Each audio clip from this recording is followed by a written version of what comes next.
La acción más milagrosa que puede haber en este tiempo de la gracia sobre cualquier ser humano es la salvación. Posterior al perdón de los pecados. El perdón de los pecados al Cristo subir en la cruz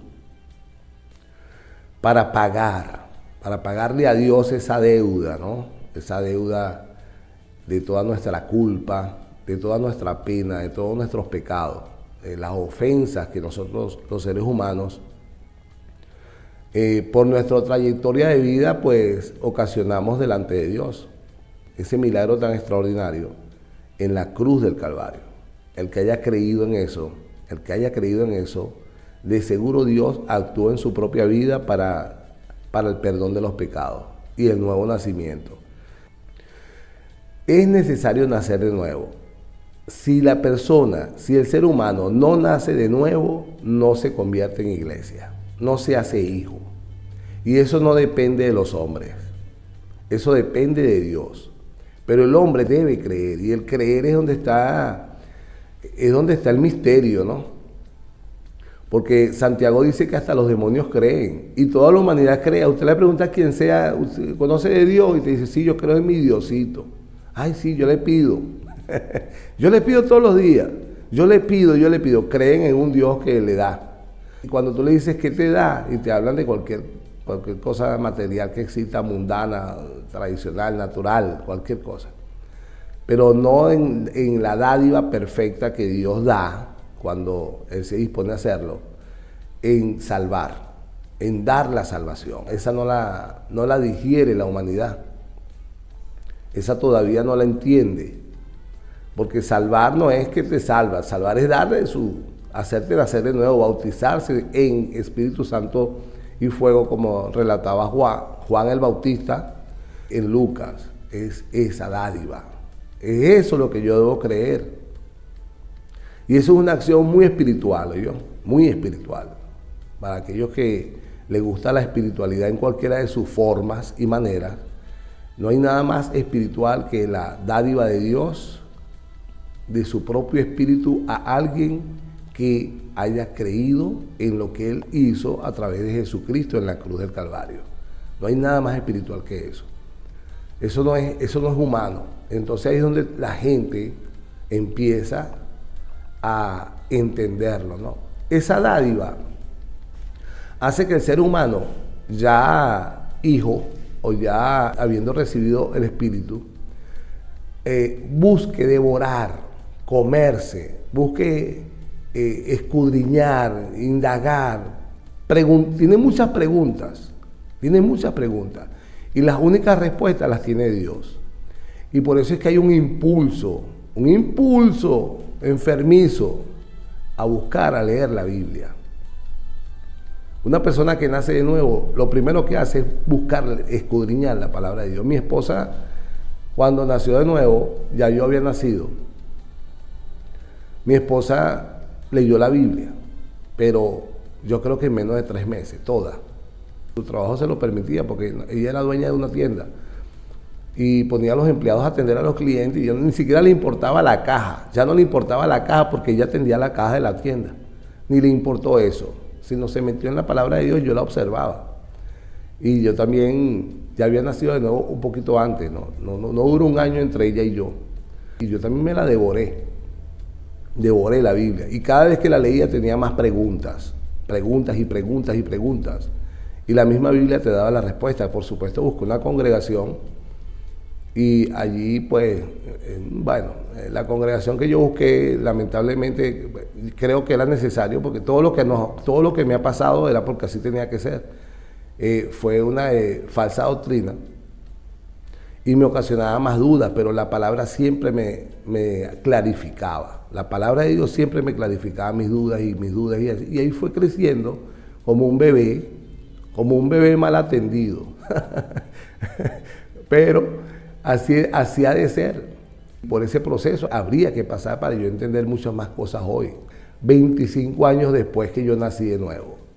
Entonces ese nuevo nacimiento lo hace Dios.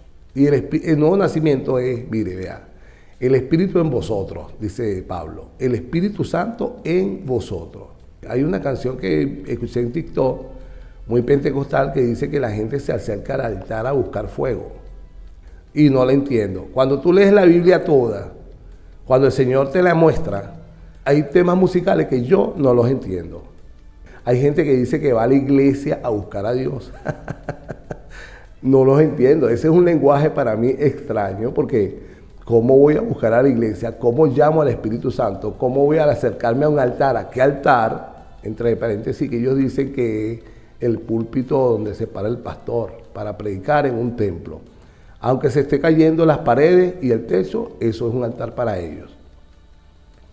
Y no entiendo porque esa dádiva de Dios es perfecta, el Espíritu Santo en nosotros. En Romanos 8, que hemos estado tratando de él, en el verso 9 dice, mas vosotros no vivís según la carne, ahora hablándole a aquellos que ninguna condenación hay para los que están en Cristo Jesús. Los que, si Dios con nosotros, ¿quién contra nosotros? El mismo de Romanos 8. Pero, entre paréntesis, los que no andan conforme a la carne, sino conforme al Espíritu. Vosotros no vivís según ya la carne, sino según el Espíritu, si es que el Espíritu de Dios mora en vosotros. Eso es una realidad que hay que creerla todos los días del mundo. Como usted creyó que Cristo murió en la cruz para perdonar sus pecados y que derramó toda su sangre, porque sin derramamiento de sangre no podría haber expiación de pecado. Entonces eso es fe, yo lo creo. Al igual debe creer que si es que el Espíritu de Dios mora en vosotros. Si yo creo que el Espíritu de Dios mora en mí, ¿dónde lo busco? ¿A qué altar me acerco para llenarme de fuego? ¿Cómo lo llamo? ¿Cómo? Son cosas que hay que empezar a analizar. Estamos en tiempos ya muy cercanos a la venida del Señor Jesucristo. Y tenemos que entender la palabra de Dios. Y si alguno no tiene el Espíritu de Cristo, escuche bien esto aquí, en Romanos 8, verso 9. No es de él. Entonces, ¿para qué lo pide? Si lo pide porque no es de él. Si no lo tiene y cree usted que lo va a buscar en algún lugar, aquí dice, si alguno no tiene el Espíritu de Cristo, no es de él. Entonces son pequeños detalles que nosotros en nuestro lenguaje y en nuestra mente, eso que suena, que escuchan en el fondo, es un alcaraván que todas las mañanas me visita y se queda en mi patio. Un alcaraván, qué lindo. Pero si Cristo está en vosotros, el cuerpo en verdad está muerto a causa del pecado. Cuando yo entiendo y creo que Cristo en mí, mire, ahí es donde empiezo yo a entender que es imposible que me domine la carne. Pues a mí me debería dominar el Espíritu que mora en mí. ¿Ve? Entonces, este cuerpo en verdad, este cuerpo, ser humano, queda muerto a causa del pecado. Mas el espíritu mío, dice acá, porque es una I minúscula, vive a causa de la justicia. Mi espíritu empieza a cobrar vida. En todo Corintios habla de vivificará. El Espíritu Santo en mí me vivificará. Mi espíritu cobra vida, porque él viene de huesos muertos y secos. Y solamente la dádiva de Dios para conmigo, en su generosidad, misericordia y gran amor, hace que este espíritu despierte. El espíritu del hombre despierte a causa de la justicia de Cristo en la cruz. Y si el espíritu de aquel que levantó de los muertos, el Espíritu Santo, a Jesús mora en mí, en vosotros, el que levantó de los muertos a Cristo Jesús vivificará también vuestros cuerpos mortales por su Espíritu que mora en vosotros. Esto es Romano, lo acabo de leer. Este mismo apóstol escribió a Corintios igualito, pero más detalle. La iglesia de Corinto era una iglesia carnal, ¿no? En 1 Corintios 1 observamos divisiones y contiendas. En 1 Corintios 2, para llegar a 1 Corintios 6, que es donde quiero llevarles, revisemos desde el 1. Porque recuerde, si usted aísla verso, le voy a ser honesto, si aísla verso está ponchado. Lea la Biblia para que Dios le dé sabiduría y le dé revelación de su conocimiento. Usted debe conocerla para que así Dios se disponga a darle de su de su sabiduría y le revele lo que allí conoce. Esa es una revelación. La Biblia está llena de misterios y secretos. Solamente Dios descubre esos secretos. Eso es una revelación. Pero para eso usted tiene que leerla o escucharla. Entonces, en el 1, 1 Corintios 1, observamos divisiones y contienda entre los hermanos de Corintios. En el 2, observamos una carnalidad muy reflejada en los hermanos de Corintios. En el capítulo 3, observamos después arrogancia y soberbia en los hermanos de Corintios, ya en el 3, por un pleitico que ellos tenían que los llevó al 3 a arrogancia. Primero empezaron con divisiones, carnalidades y pleitos, y después eso los llevó a la soberbia, ¿no? A creer que unos eran mejores que otros, por a quien según seguían. Era un pleito que tenían ellos, donde Apolos, ni Pablo, ni Cefas tenían nada que ver. Pero ellos se hicieron como una división, porque que unos eran de Apolos y seguían a Apolos, otros a Pablo y otros a Cefas. Y Apolos, Pablo y Cefas tranquilos. Y ellos tenían ese pleito, quitando la mirada de nuestro Señor Jesucristo y poniéndosela a estos apóstoles, que eran apóstoles pero eran hombres, eran siervos tan iguales como esos hermanos, con cierta autoridad apostólica que el mismo Señor había depositado en ella. Hablando de Pedro y de Pablo. Y en Apolo es diferente. Era un hermano que no era apóstol, pero ya tenía esa elocuencia y ese poder a través del Espíritu Santo de una buena palabra. Sin embargo, este Apolos, aquí en Corinto estaba así, pero en Éfesos fue necesario, según el libro de los Hechos, que Aquilas y Priscila se sentaran después que predicó en Éfeso y le ordenaran sus ideas conforme al evangelio que Pablo le había predicado a Aquilas y Priscila. Este Apolo era un judío que venía, quién sabe, enseñado por cuál de los apóstoles, por cuál de los hermanos, porque ya la iglesia estaba creciendo. Sin embargo, según lo que yo veo en la palabra de Dios, Apolo era un hombre de Dios. Y pues eso nació en Corintios. Y en el capítulo 3, en el verso 16, yo observo esto. Una pequeña dosis que Pablo da en medio de las contiendas, pleitos, carnalidad reflejada, soberbia y envanecimiento, jactancia entre los hermanos y mucha arrogancia.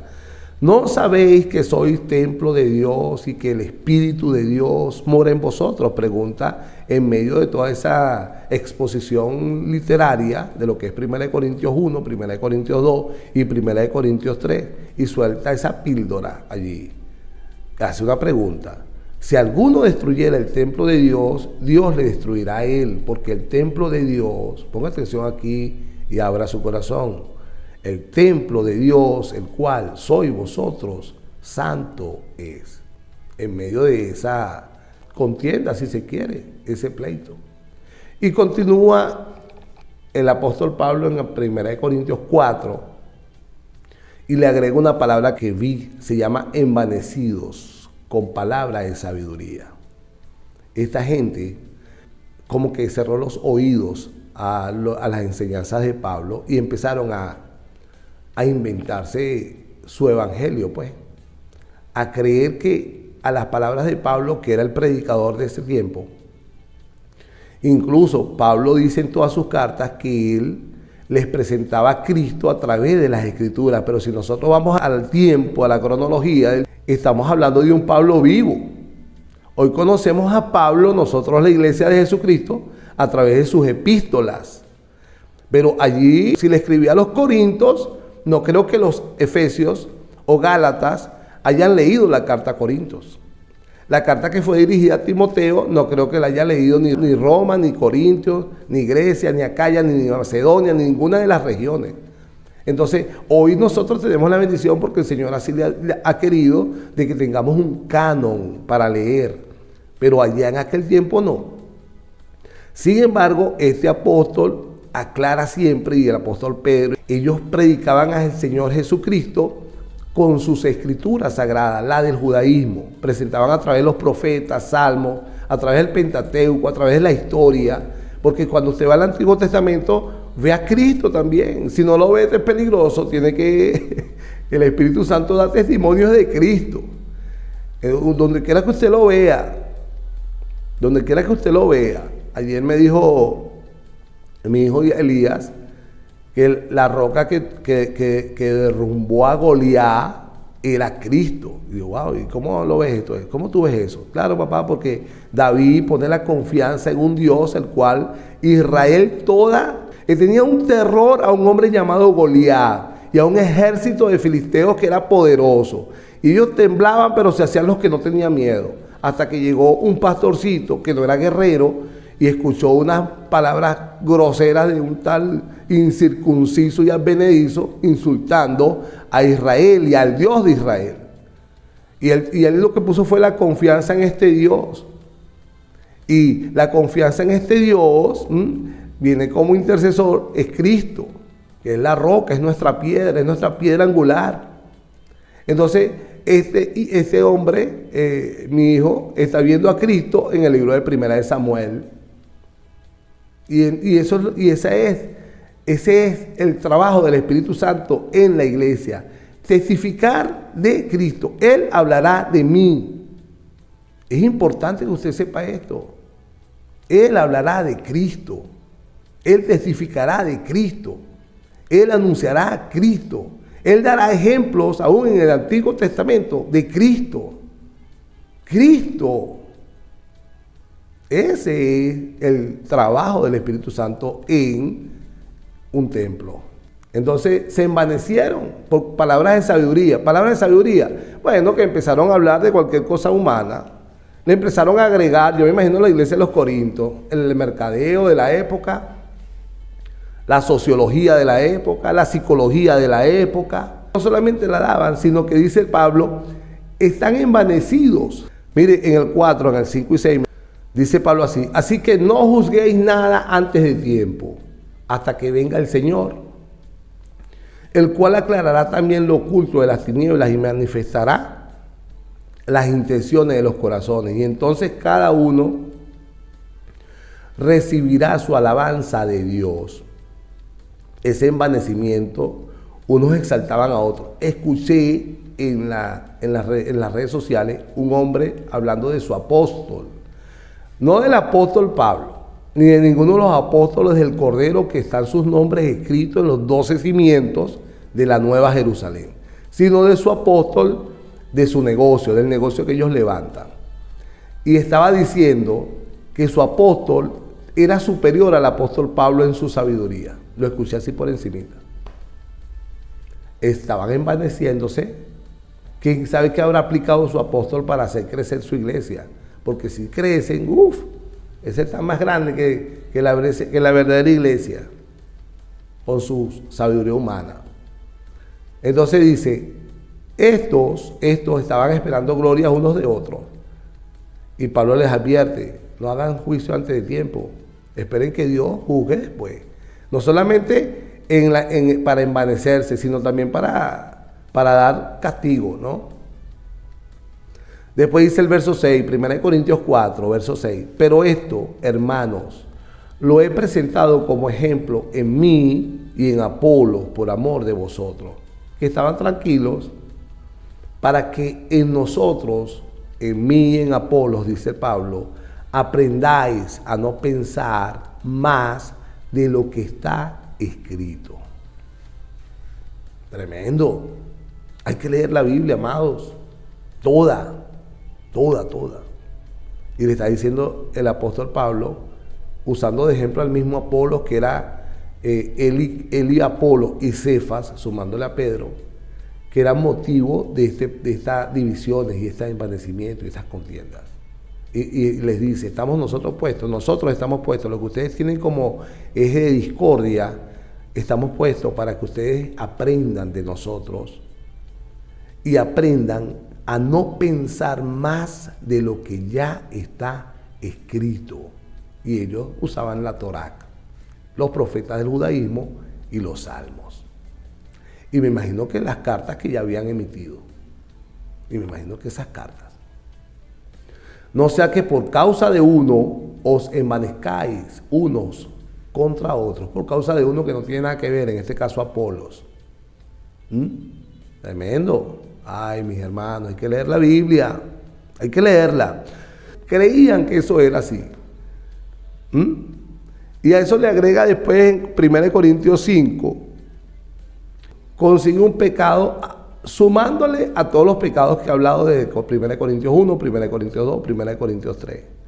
Consigue fornicación. Como tal, nunca había visto, según el apóstol, en aquel tiempo no se veía. Como no se había visto aún ni en los gentiles. Un joven estaba teniendo relaciones sexuales con la esposa de su papá. Y eso le impactó a Pablo. Ni siquiera en los paganos he visto este tipo de pecado. Lo veo entre vosotros. Bueno, conseguimos en el 5 fornicación y jactancia en los líderes. Se envanecían. Empezaron a tomar decisiones en relación al fornicario del 1 Corintios 5. Empezaron a tomar decisiones conforme a el mundo. En el mundo. Mira, empezaron en el 6. Hablan de querellas. Que habían pleito entre ellos y iban a los tribunales normales. Bueno, ven acá, es que no hay ningún sabio entre vosotros porque tomen una decisión entre vosotros, un pacificador que se ponga en medio de los dos hermanos que tienen la contienda. Tienen que ir al mundo, donde hay allí afeminados, borrachos, adúlteros, idólatras. No son capaces ustedes de juzgar conforme a lo escrito. Y en eso caminaban. Oh, tremendo. Eso se refleja tanto hoy. Entonces el apóstol, hablando de este tipo de mundanalidad en los tribunales o en el mundo, y les recuerda a ellos que esta gente, ni los ladrones, ni los avaros, ni los borrachos, ni los maldicientes, ni los estafadores, ninguna de esa gente, ni idólatras, no es rey, no es rey. Ellos no heredarán el reino de Dios. Y dice el verso 11, 1 Corintios 6, y aquí tiene que abrir usted sus oídos y también su corazón. Y esto, lo que son la gente que está afuera, incluso puesta en eminencia, erais algunos de vosotros, mas ya habéis sido lavados, ya habéis sido santificados, ya habéis sido justificados en el nombre del Señor Jesucristo y por el Espíritu de nuestro Dios. Todas las cosas me son lícitas, mas no todas convienen. Todas las cosas me son lícitas, mas yo no me dejaré dominar de ninguna. Y mucha gente dice, todas las cosas me son lícitas, mas no todas me convienen. No, más poderoso es, mas yo no me dejaré dominar con ninguna. Las viandas para el vientre, y fíjense ustedes, las comidas son para el estómago. Ponga atención acá y abra su corazón. Y el vientre y el estómago son para las comidas, pero tanto el estómago como la comida, todas estas cosas serán destruidas por Dios. Pero el cuerpo no es para la fornicación, sino para el Señor y el Señor para el cuerpo. Así como las viandas son para el estómago y el estómago son para las viandas, el cuerpo de un creyente, el cuerpo es para el Espíritu Santo, son para el Señor. Y el Espíritu Santo es para ese cuerpo. Sacándolo de aquel que también tenemos, que Él está en el mundo y que el mundo no lo puede ver, tratando de convencer, no tratando, porque Él convence de juicio, de pecado y de justicia. Después prosigue el verso 14, y Dios, que levantó el Señor, también a nosotros nos levantará con su poder. ¿No sabéis? Vuelve pregunta y sale la segunda píldora en 1 Corintios 6, la que sembró en 1 Corintios 3. ¿No sabéis que vuestros cuerpos son miembros de Cristo? El que se une al Señor, un espíritu es con Él. Huid de la fornicación. Cualquier otro pecado que el hombre cometa está fuera del cuerpo, mas el que fornica contra su propio cuerpo peca. Después dice 1 Corintios 6, 19 y 20. ¿O ignoráis que vuestro cuerpo es templo del Espíritu Santo, el cual está en vosotros, el cual tenéis de Dios y que no sois vuestros? Pregunta. Porque habéis sido, hermanos, habéis sido comprado por precio. Ese cuerpo fue comprado por precio y precio de sangre. Entonces glorificad pues a Dios en vuestros cuerpos y en vuestro espíritu, los cuales son de Dios. Y a esta palabra fornicación, mucha gente cree que es fornicar, escuché una vez, masturbarse. No, vale. Inmoralidad sexual en todo su sentido. En todo su sentido. Y a eso yo le voy a sumar cualquier pecado.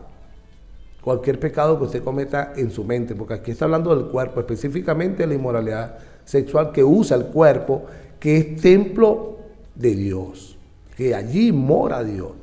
Pero yo siempre tomo en Romanos 8, mas vosotros no vivís según la carne, sino según el Espíritu.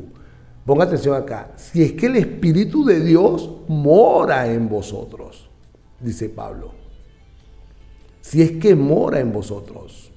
¿Ve que no es así de fácil, que ninguna condenación hay para los que están en Cristo Jesús? Y si Dios con nosotros, ¿quién contra nosotros? ¿Soy de Dios?